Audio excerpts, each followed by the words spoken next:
You were a single-handed sailor for so long.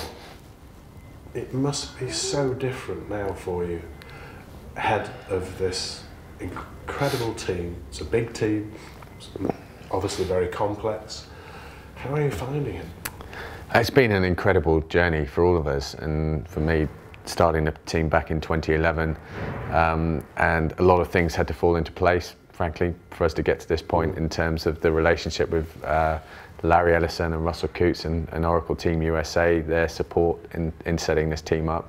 Then the result in San Francisco in 2013, and then coming back to the UK, guys like Charles Dunstan and Keith Mills being there and showing that initial support and backing to put the team in place. And then, you know, those early months of being able to get the initial funding or underwriting in place to go out and hire the right talent in terms of sailing and design and management, and all of those people that were involved in the very, very early days and helping make some of those key decisions.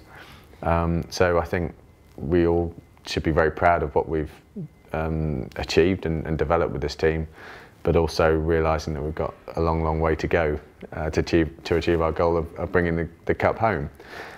For me, it's been a huge learning experience and developing both on and off the water, and bringing in Martin Whitmarsh was really a critical moment in finding the right person to come in as the CEO. It was quite a difficult moment for me, to be honest, to sort of hand over the reins to somebody else, and it needed to be the right person. It took a while, but on being introduced to Martin, and I think both of us felt the same way within about 5 minutes of chatting it through, it was clear that you know, we understood each other. He has a huge amount of experience, obviously building up the McLaren business and brand over 25 years. And ironically enough, our vision for this team right at the beginning was to try and become the McLaren of the sailing world. So to have that person, he's absolutely the ideal personality and with the experience that he has. And he's had a huge impact on the team, and also has helped me to develop as well. Yeah. And knowing you, the passion and the commitment is absolutely critical, isn't it? Yeah, as well as the skill set. Yeah, we have to have that, and it's, you know, you need that in a leadership role, because it, you know, filters down to everybody else that this is how we want the team to be. And you know, we do want to be a very professional organisation. We want to be successful. We want to win the America's Cup, and also we want to build a business that can be around for many years to come. And we need people within the organisation that share that vision and that goal. And I think, you know, everybody here is totally committed to doing that. Yeah, fantastic. Let's talk about the America's Cup itself. Who do you see as your biggest rival? I think clearly Oracle Team USA are the biggest rival, being the defenders. They're in the final. They've got great people in terms of the management team, the designers and sailors. You know, they clearly learned a lot from the last campaign, which there were a number of issues, and from what I can see from the outside, have done a pretty good job of countering those.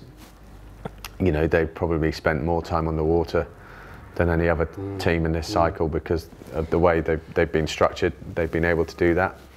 So yeah, they're going to be incredibly tough to beat. But you know, again, having been involved last time, I know that there's certainly a few chinks in the armour, and I think they are beatable. If I didn't think they were, you know, frankly, I wouldn't be competing. Yeah, I know.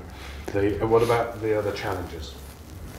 The other challenging teams, I think Artemis are a team with great talent. You know, Ian Percy's one of my closest mates, and he has a great understanding of the sport, and so they've got very good sailors, good design team, very well backed by Corbin Tornqvist. So they'll be a strong team for sure.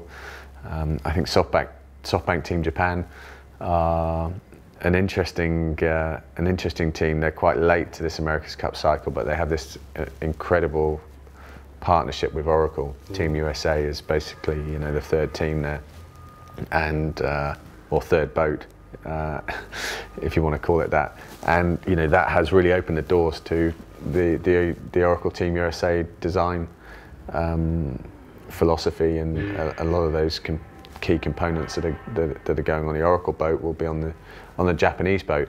Then when you put that with Dean Barker, all of his experience, Chris Draper, yes, you know, some fantastic sailors, you know, they're going to be really tough to beat.